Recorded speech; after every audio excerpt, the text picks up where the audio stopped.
The next topic we'll cover is genetics and behavior. Evolution by natural selection has shaped behaviors just as much as physical traits. The same three conditions must be present for shaping behaviors as for shaping physical traits. So there still must be variation among the individuals. There must be a high rate of reproductive success for the individuals with some of the variations. And there must be some means of passing the successful variation from one generation to the next. So this is just the same for behavior and natural selection as it is for traits and natural selection. Psychological traits or behavior, just like physical traits, are the phenotype. It's the way it looks. If the phenotype makes it more likely that the animal will survive and reproduce, then that genotype or that gene will be represented in the next generation. The genotype does not directly produce traits, but does lead to the construction of a nervous system with a specific design. So if I have a genotype that sets down the foundation of a specific type of nervous system, let's say one that has a hard time reading sensory information, and that genotype is passed down, then my phenotype would look like I have low tolerance to loud noises, or I may react by covering my ears to loud noises. Covering my ears is not the genotype. That's not what the genes said. However, that's what the foundation of a sensitive nervous system is resulting in, is me being sensitive to loud noises and covering my ears. That's the difference between the genotype and the phenotype. The genotype is the foundation or the specific layout of the nervous system. The phenotype is how the human interacts with the environment and then what that looks like.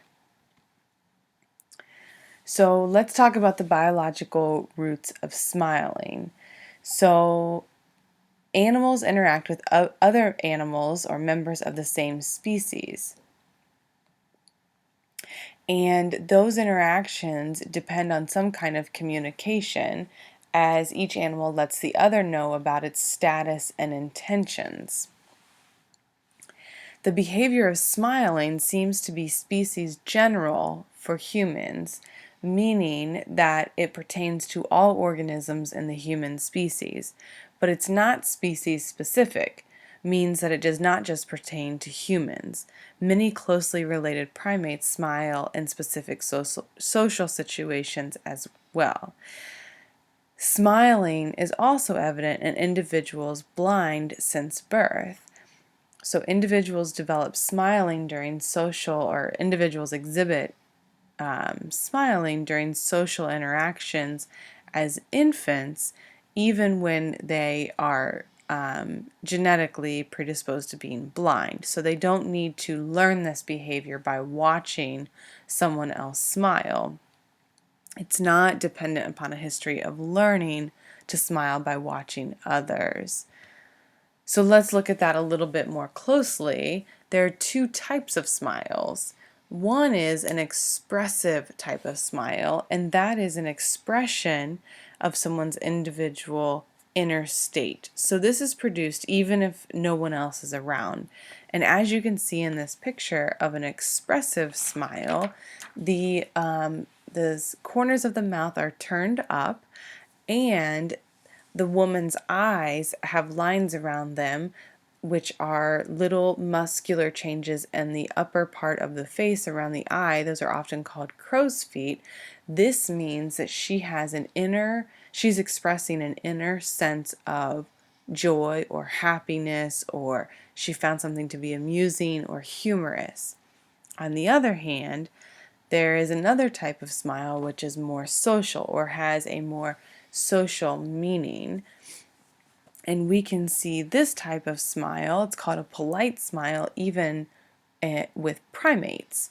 And this form of smile really only involves lips being drawn back. I'm sure we can all recall a time when we have seen someone and gave a polite smile to that person just by drawing our lips back, not necessarily expressing joy by seeing that person, which would mean that we would also have the expression and muscular changes in the upper part of our face around our eyes.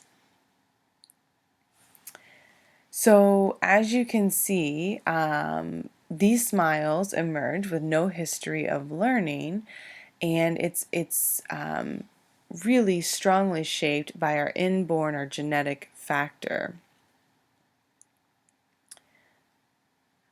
which is consistent with across cultures and across species, which suggests an ancient origin for this behavior. It's likely that the smiles evident in I'm sorry, it's likely that these smiles have been shaped by natural selection and our ancestors shared these same traits, and that because these smiles have a function, and the function has been important for our survival. And when we understand that function, it tells us why the behavior of smiling has been so important and passed down through natural selection from generation to generation. The smile has helped with social interactions and helped with communication among and between the species.